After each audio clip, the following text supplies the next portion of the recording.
World War II. We've all heard about this great war, about the heroes and the struggles countries and religious groups faced. Every year we hear of the horror and the devastation it brought to the world. Well, this is a very different story, one with a completely different perspective that we don't get to see or hear of very often. This is mainly about my grandma, and is her story of what she went through and her understanding of the war as a child. Grandma will be turning 80 this August, making her 3 years old when the war started. She lived with her mother and father. Her father worked in an aircraft factory called Evacuaton, so he did not go away to fight in the war. He was in the reserved occupation, so he joined the Home Guard. Fortunately, it did not hit close to home, but for her best friend, her father left her and never came back. This occurred to many children and many wives. War, man, weapons, take lives. The short backstory you need to know is that World War II was a developing war. After the First Great War, as the negotiations of surrender were not suitable for future peace,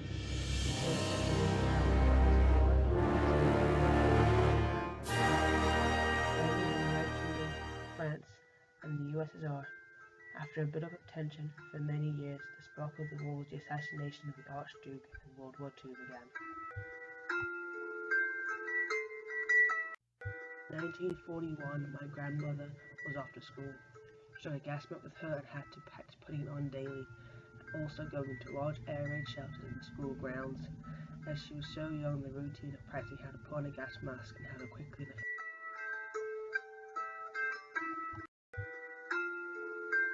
chemical weapons had been frequently used during World War I, and many soldiers had died or been injured in gas attacks. Mustard gas was the most deadly of all the poisonous chemicals used. There was a real fear that it would be used against civilians in Britain. Heavy and frequent bombing attacks on British cities were known as the Blitz. At 4:56 p.m. on 7th September 1940, the air raid sirens wailed at German Air Force. The Luftwaffe launched a massive airstrike on London. Over 350 bombers flew across the Channel from airfields in France and dropped 300 tons of bombs on docks and streets at the East End of London.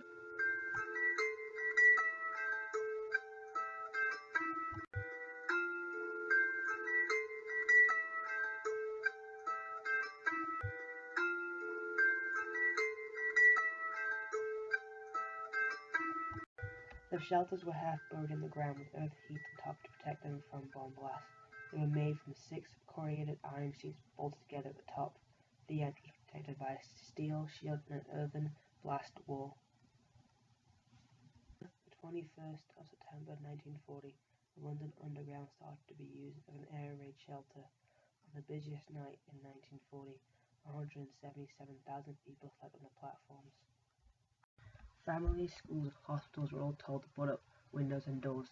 No lights were to be visible from the air. The blackout was to prevent any enemy aircraft from knowing that there was a town beneath them. The blackout had a huge effect on people's lives, as thousands died in road accidents due to lack of street lighting and dim traffic lights. To help prevent accidents, white shirts were painted on roads and lampposts. People were encouraged to walk facing the traffic, and men were advised to leave their shirt tails hanging out so they could be seen by cars with dimmed headlights. The current Queen, as a young teen, spoke to the children of Britain on national radio just as the evacuation started. This was how the news came to London and many other towns that it was time to have all the children leave the cities. They didn't go willingly. They got issued a letter, and the children were forced to leave. Nearly 2 million children were evacuated from their homes during World War II. They were evacuated to the countryside to escape the bombing. Children had labels put onto them as though they were parcels. They stood at railroad stations not knowing where they were going or if they would be separated from brothers and sisters. They were very scared about being away from their families and never knew if they would see their parents again or return home to the same house that they had once left. They had to adjust to new schools and make new friends. Clemente R. Attlee was a British politician who became Prime Minister in 1945, who was leader of the Labour Party between 1935 through 1955.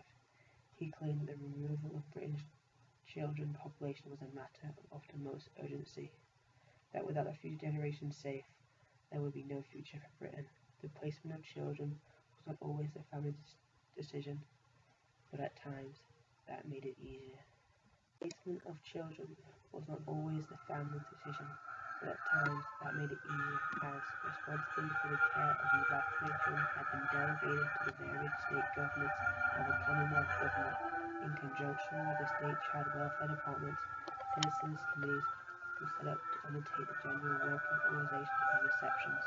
The people in charge controlled where people went, and when it was government issuing orders, then more things were thought to occur for the good, and they knew more details of the war and tactical strategies of the enemy forces.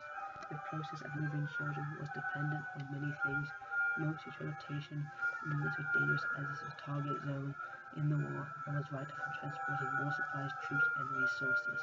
This was also used as propaganda to make sure women wouldn't try and keep children in the cities or take them back too soon, as it was still so dangerous in many cities.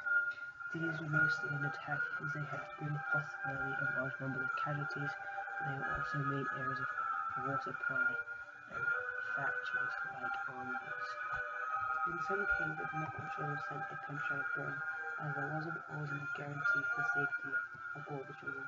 This made the British government ask for the help from neutral possible Allied powers as they need to keep British children safe was a bigger priority of theirs. Therefore, government openly pleaded with the United States to send ships to carry out of the islands some hundreds of thousands of women and children. Although the British currently accept social migration as a possibility is proven by the fact that the parents of some 502,000 children had only asked that they would be shipped either to Canada or the United States. We will see many children moving to the Allied powers' native lands. With many movements, children and not wanting to leave from their own roots, use the process of information spreading, the children themselves are told what tell the apparent truth at last. This is no clearly both by having those talking about this and person. Apparent tension simply to methods used, which frequently tell people to lie about how they arrived. Many allies to help, and many worried parents make sure the future generations are safe. The women there to help the US, Australia and Canada were all natural allies in the war too, as they were all put in safe places. As many children who were not able to live themselves, they received aid from many locations, assisted other family, relatives, friends, to just get them into the home.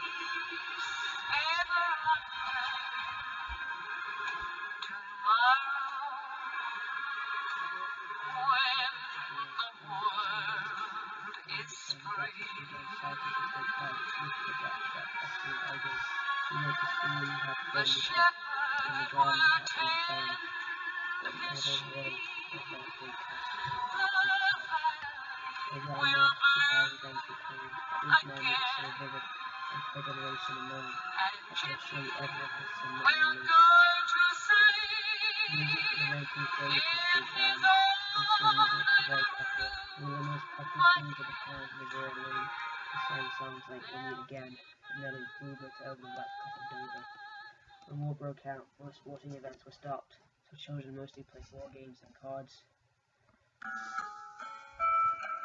From 1945, there were about 55 million tons of food. In the war, the ration food got up to 12 million. Every person was issued with a ration book, and different ones were given to different people. Different clothes were handed out to different selection of people. One was in blue for children mostly, one was for the green for pregnant women and young children, and buff colored for the regular civilian. Ration stamps became a kind of currency, with each family being issued a ration book. Each stamp authorized a purchase of rationed goods in the quantity and time designated, and the books guaranteed each family its fair share of goods made scarce thanks to the war. This occurred because the government wanted everybody to have a fair share, and that was suitable for their health.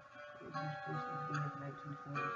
In the fear of some people hoarding food, and some of the poor people not being able to afford food and prices rose, so it was introduced. So scarce objects were still available to all in the war. For example, sugar.